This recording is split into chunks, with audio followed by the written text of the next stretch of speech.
இருக்கின்ற கேபினட் அமைச்சர் சந்திரசேகரன் தான் மேற்படி கூட்டங்களுக்கு தலைமை தாங்குகின்றார். ஆனால் இவர் அர்ச்சுனாவை கட்டுப்படுத்த தவறுகிறார் என்ற ஒரு குற்றச்சாட்டு இருக்கின்ற நீங்க எப்படி பாருங்க? இல்ல, அர்ச்சுனாவை கட்டுப்படுத்த வேண்டிய தேவை அவருக்கு இல்லை. அர்ச்சுனா கட்டுப்பாடாக நடந்து கொள்ள வேண்டிய தேவை அவருக்கு அவருடைய மெண்டேட்டின் படி இருக்கின்றது. அவர் ஒரு பாராளுமன்ற உறுப்பினராக நடந்து கொள்ள எதிர்வரும் காலங்களில் தவறினால் அவர் மிகுந்த சிரமங்களை எதிர்நோக்க வேண்டி வரும். எம்முடைய அந்த அமைதி, எம்முடைய நிதானம் இவற்றை அவர் ஒரு பொருட்டாக கருதாமல் தொடர்ந்து இவ்வாறு நடந்தார இருந்தால் அவருக்கான தக்க பதிலடி கொடுக்கப்படும்.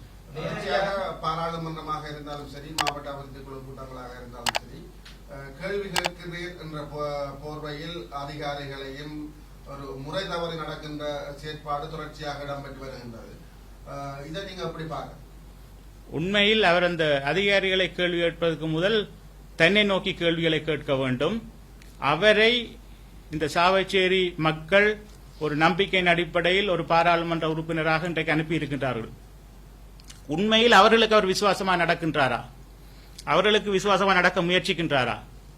அவர் பேஸ்புக்கில் வரக்கூடிய கமெண்ட்ஸ்களை வச்சு தன்னை ஒரு பெரிய ஆளாக நினைத்துக் கொண்டிருக்கின்றார். உண்மையில் அவருடைய பாராளுமன்ற உறுப்பினர் பதவி என்பது அவருடைய ஊழலுக்கு எதிரான குரலுக்காக கிடைத்த ஒரு பரிசு. அதனை அவர் துஷ்பிரயோகம் செய்து வருகிறார் என்றுதான் நான் சொல்வேன். அவர் அந்த சாவைச்சேரி வைத்தியசாலைக்குள் செல்வதற்கு தடை எதுவும் இல்லை. அந்த வளங்களை அபிவிருத்தி செய்வதற்கு தடை எதுவும் இல்லை. அதை முன்னேற்றுவதற்கு தடை இல்லை. ஆனால் இன்று அது நடந்திருக்கின்றதா? ஆகவே அந்த விடயமாக பார்க்கும்போது அர்ச்சுனா தவறிழைக்கின்றார் என்று நான் சொல்வேன். சமூக ஆர்வலர்கள் சிலர் குற்றம் சாட்டி வருகிறார்கள். அர்ச்சுனாவின் பின்புலத்திலே என்பிபி அரசாங்கம் இருக்கின்றது. அதனால்தான் அர்ச்சுனா இவ்வளவு ஆக்ரோஷமாக செயற்படுகின்றார், இவ்வளவு பிரச்சனையை கிளப்புகின்றார். தமிழ் தேசிய நீக்கத்தை செய்வதற்காக என்பிபி பயன்படுத்துகின்ற ஒரு துரும்புதான் அர்ச்சுனா என்று சமூக ஆர்வலர் சிலர் குற்றம் சாட்டுகிறார். இதை நீங்க எப்படி பாக்குறீங்க?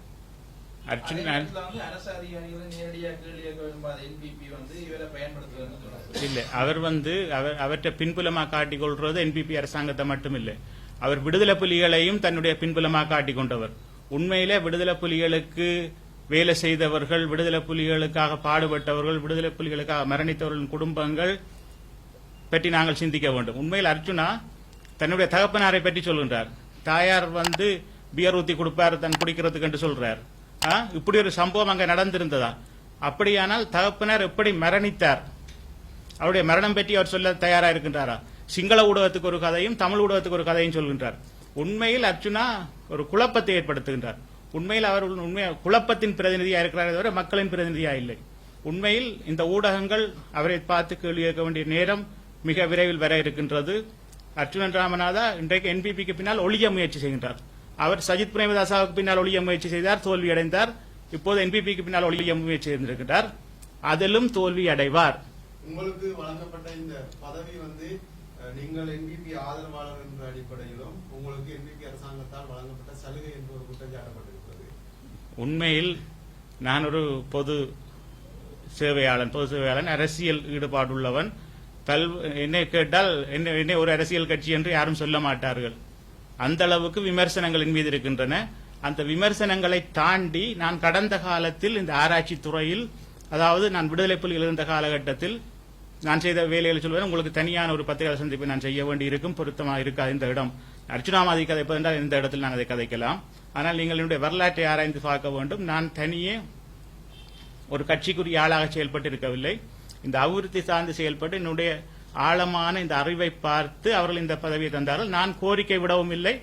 அர்ச்சுனா கூறுவது போல் நான் எந்த ஜேவிபி சார்ந்த தொழிற்சங்கத்திலும் இல்லை.